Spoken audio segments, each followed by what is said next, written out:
बहुत स्वागत है इस बुलेटिन में आपका। मैं हूं शीनम शर्मा और सबसे पहले वाराणसी से खबर। बाबा विश्वनाथ के दर्शन करने आए एक टूरिस्ट उस वक्त भड़क गए जब उन्हें एक होटल में चिकन परोस दिया गया।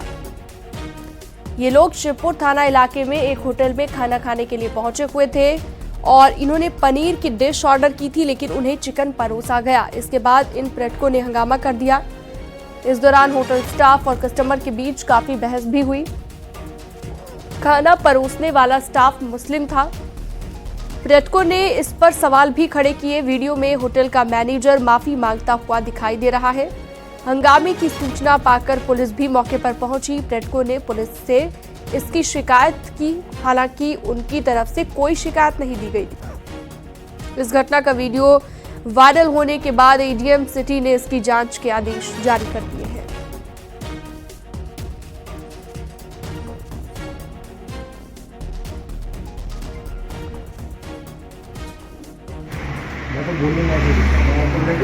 बोलने लगे यहाँ पे पनीर का ऑर्डर था, पनीर बना रहा था, तो चिकन का पीस वहाँ से उड़ करके वहाँ कैसे? जब मुझे कोई ये समझा दो, ये थ्योरी समझा दो।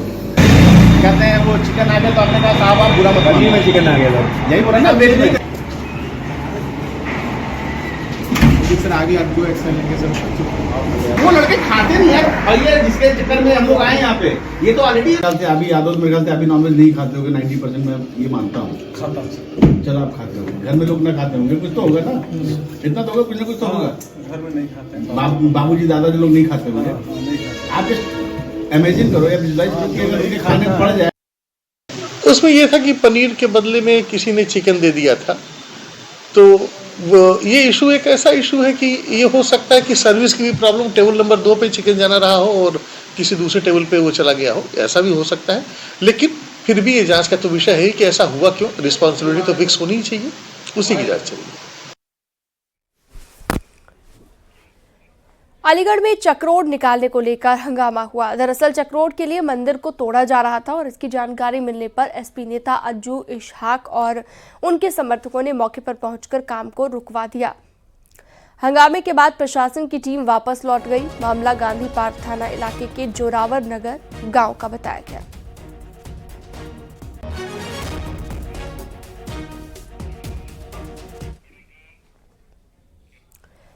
नोएडा के सेक्टर 121 स्थित क्लियो काउंटी सोसाइटी में रहने वाले लोगों ने अनोखी मिसाल पेश की है। 23 दिसंबर को सीनियर सिटीजन वेलफेयर एसोसिएशन ने सब्जी बेचने वाले की बेटी की शादी पूरे धूमधाम से की। इस शादी समारोह में 200 से अधिक लोग शामिल हुए। सोसाइटी के सभी लोगों ने इसे अपनी पारिवारिक जिम्मेदारी मानकर निभाया। आपको बता दें, पूजा और उसका परिवार दिल्ली के जैतपुर के रहने वाले हैं।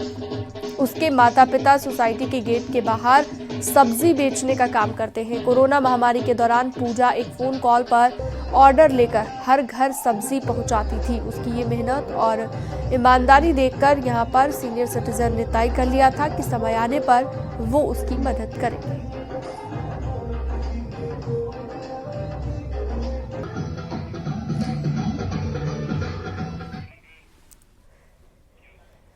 शामली में पुलिस ने अजब गजब तरीके से बिल्ली चोरी के मामले को निपटाया है। पुलिस ने दोनों दावेदारों को थाने में खड़ा कर बिल्ली से मालिक का फैसला कराया। आवाज देने पर बिल्ली जिसकी गोद में गई, पुलिस ने उसे असली मालिक माना। आपको बता दें, बिल्ली को लेकर दो पक्षों में विवाद चल रहा था, जिसका निपटारा कांधला परिसर में हो गया है। पुलिस ने बिल्ली को थाना परिसर में छोड़ दिया। दोनों मालिकों को बिल्ली को पुकारने के लिए कहा गया। जब तान्या ने बिल्ली को जो करके पुकारा तो बिल्ली जगह से नहीं हिली, लेकिन जब औरंगजेब ने बिल्ली को मैक्सी के नाम से पुकारा तो वो भागकर उसकी गोद में चली गई। इसके बाद पुलिस ने औरंगजेब को बिल्ली को सौंप दिया। बिल्ली पाकर काफी खुश हुआ, उसे अपने घर लेकर गया। एक महिला ने पुलिस में बिजली चोरी की शिकायत की थी। क्या नाम? मैक्स। बिल्ली चोरी को लेकर दरअसल यहाँ पर शिकायत दर्ज कराई गई थी और उसके बाद ये पूरी कार्रवाई की गई।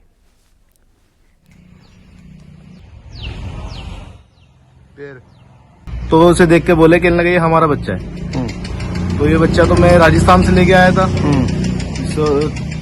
अगस्त में लेके आया था। तो ये अगस्त में आने के बाद ये पुलिस, उन्होंने रिपोर्ट कर दी इसकी। तो हम थाने गए, वहाँ से बिल्ला लेकर आ गए अपना। अच्छा, कैसा बिल्ला मिला आपको वहाँ से? हमारा बिल्ला ऐसे मिला, हमने पूरे सबूत दिए इसके, जब से बचपन से लेके इसके अब तक के सबूत दिए। क्या क्या सबूत थे? सबूत ये था कि महीने से लेके हर महीने की इसकी पिक हमारे पास में फोटो रहती है। उनका 17 दिसंबर को हुआ था गुम। बस ये बात थी।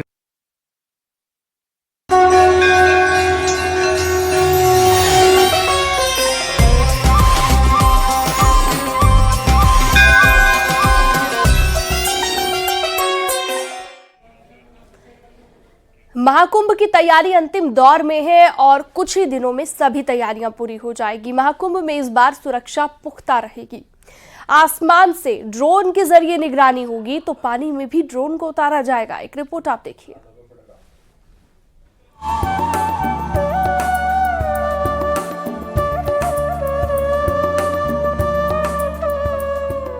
महाकुंभ 2025 का आगाज 13 जनवरी से हो जाएगा।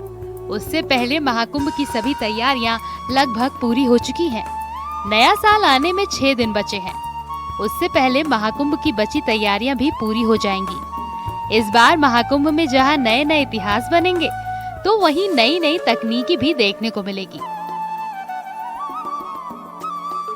महाकुंभ की तैयारियां अंतिम दौर में हैं। उससे पहले योगी सरकार के अफसर भी कमान संभाल चुके हैं। कुंभ को लेकर पुलिस प्रशासन पूरी तरह से अलर्ट मोड पर है। पुलिस के बड़े अफसर कुंभ की व्यवस्था संभाल रहे हैं। ग्राउंड जीरो पर उतरकर तैयारियां परख रहे हैं।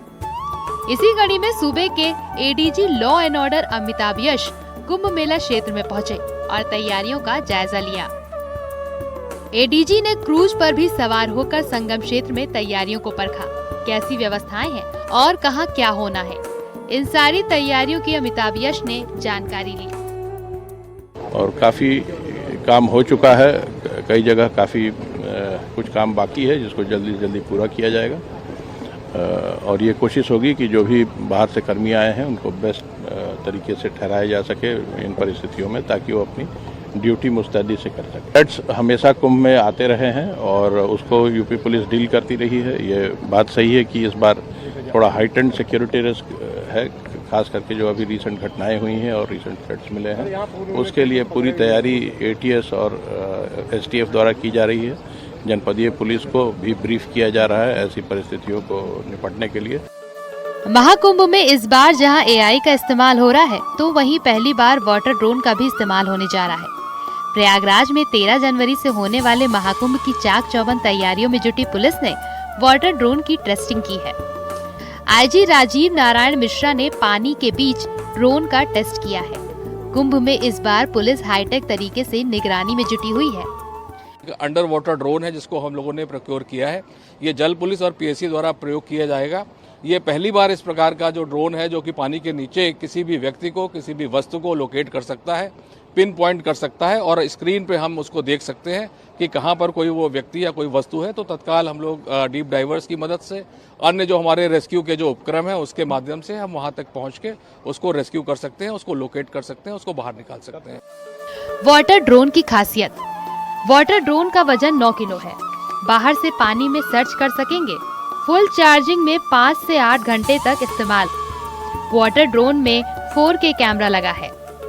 अंधेरे में भी इस ड्रोन का इस्तेमाल होगा।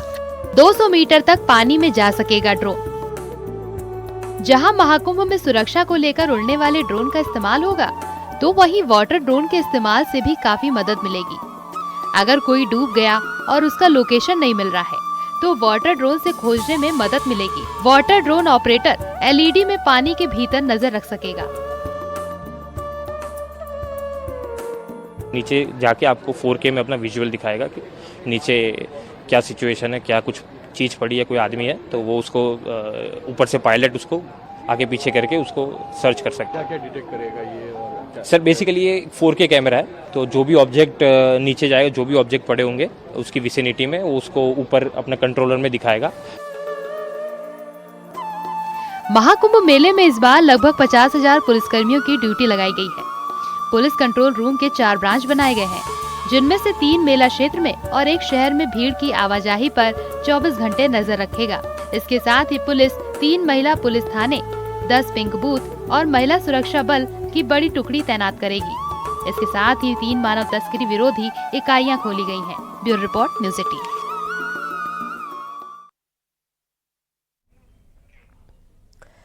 महाकुंभ में शिरकत करने से पहले अखाड़े नगर प्रवेश और पेशवाई यानी कि महाकुंभ छावनी प्रवेश शोभा यात्रा निकालते हैं। इसी क्रम में आज सन्यासी परंपरा के श्री शंभू पंच अग्नि अखाड़े की पेशवाई यानी कि महाकुंभ मेला छावनी प्रवेश शोभा यात्रा बड़े ही धूमधाम से निकाली गई। अग्नि अखाड़े की पेशवाई में सनातन का अद्भुत और अलौकिक वैभव नजर आया। अग्नि अखाड़े की पेशवाई में सबसे आगे जहां अखाड़े की परम ध्वजा शान से फहरा रखी थी, वहीं उसके पीछे अखाड़े की इष्ट भगवती गायत्री के रथ का लोग दर्शन कर रहे थे। अग्नि अखाड़े की पेशवाई में अग्नि अखाड़े के साथ दूसरे अखाड़े के महंत, श्री महंत, महामंडलेश्वर और मंडलेश्वर भी ट्रैक्टर पर बनाए गए रथों में सवार होकर लोगों को दर्शन दे रहे थे।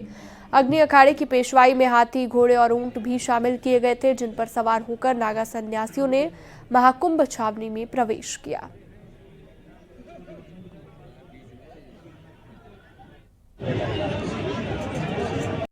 कि अग्नि अखाड़े की जो हमारी पेशवाई है, ये जो हम पेशवाई करते हैं, इसमें सबसे पहले हमारी अखाड़े की जो आराध्या है, हर अखाड़े का अब कोई इष्ट देवता होता है। हमारे अखाड़े की आराध्या भगवती गायत्री है और हम अपने इष्ट को बड़े ही तामझाम और वैभव के साथ ले जाते हैं। और उसके साथ साथ हम इसमें हमारे पूरे देश से हमारे अखाड़े के साधु संत आए और अखाड़े के पदाधिकारियों की भावना रहती है कि जब हम अपने इष्ट को तामझाम के साथ ले जाते तो अखाड़े का जैसे आचार्य है, सभापति है, अखाड़े के मंडलेश्वर, महामंडलेश्वर हैं, उन सबको भी रथों पर, हाथी, घोड़े पर महंत लोग ऐसे तामझाम के साथ मेले में प्रवेश करते हैं।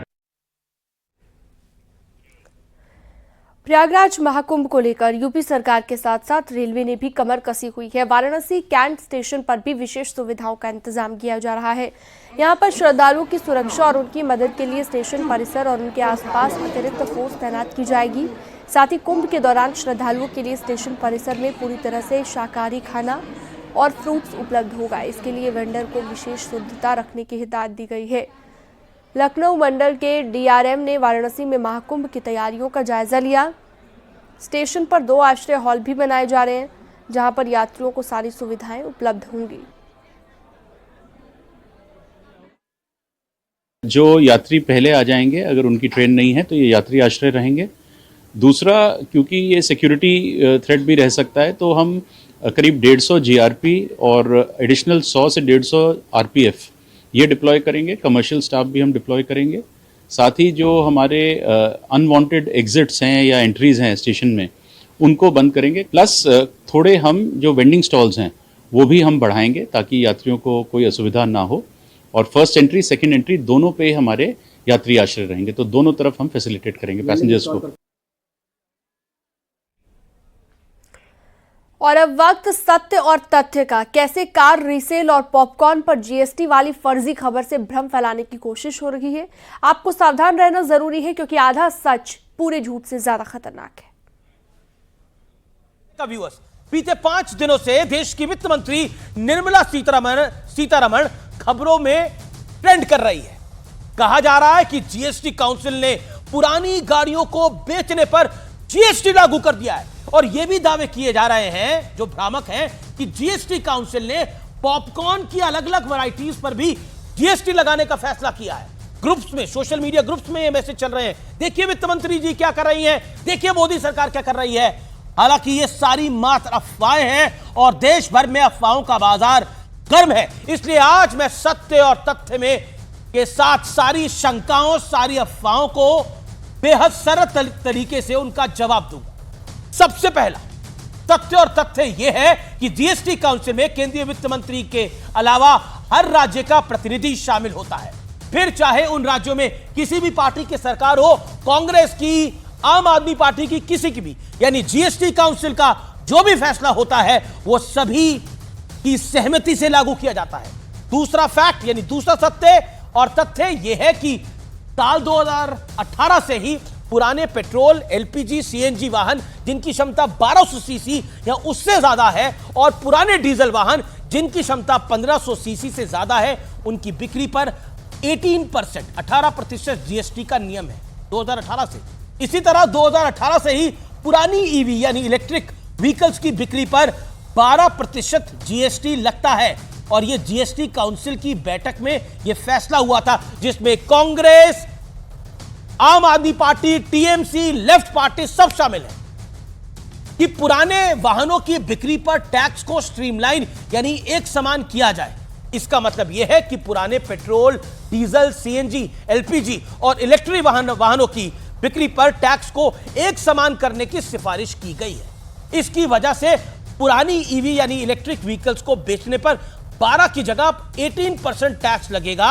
अब यह समझ लिया जाए कि यह टैक्स कौन देगा, कैसे देगा। तथ्य यह है कि पर्सन टू पर्सन रीसेल पर कोई जीएसटी नहीं देना होगा। तथ्य यह भी है कि जीएसटी केवल तभी देना होगा जब रजिस्टर्ड कंपनी के जरिए रीसेल की जाए। अब सवाल यह है कि जीएसटी कौन देगा। इसका जवाब एक उदाहरण से आपको मैं समझाता हूं। मान लीजिए आपने एक कार 2020 में 10 लाख रुपए की खरीदी और 2024 में उसे 5 लाख रुपए को किसी रजिस्टर्ड कंपनी को बेच दिया। इसके बाद वो जो रजिस्टर्ड कंपनी ने गाड़ी खरीदी उसको 1 लाख के मुनाफे पर उस गाड़ी को किसी और व्यक्ति को, इंडिविजुअल को बेचा। यानी 5 लाख में जो खरीदी गई कार है, जो आपने 5 लाख की बेची, उस कार को रजिस्टर्ड कंपनी ने 6 लाख में बेच दिया। उस कंपनी को 1 लाख पर 18% के हिसाब से जीएसटी देना होगा। यानी 1 लाख रुपए के मुनाफे पर 18,000 रुपए का जीएसटी उस कंपनी को देना होगा। इसका आपकी जेब पर कोई बोझ नहीं पड़ने वाला है। जीएसटी के दायरे में आप नहीं, सेल और परचेज करने वाली कंपनियां आएंगी।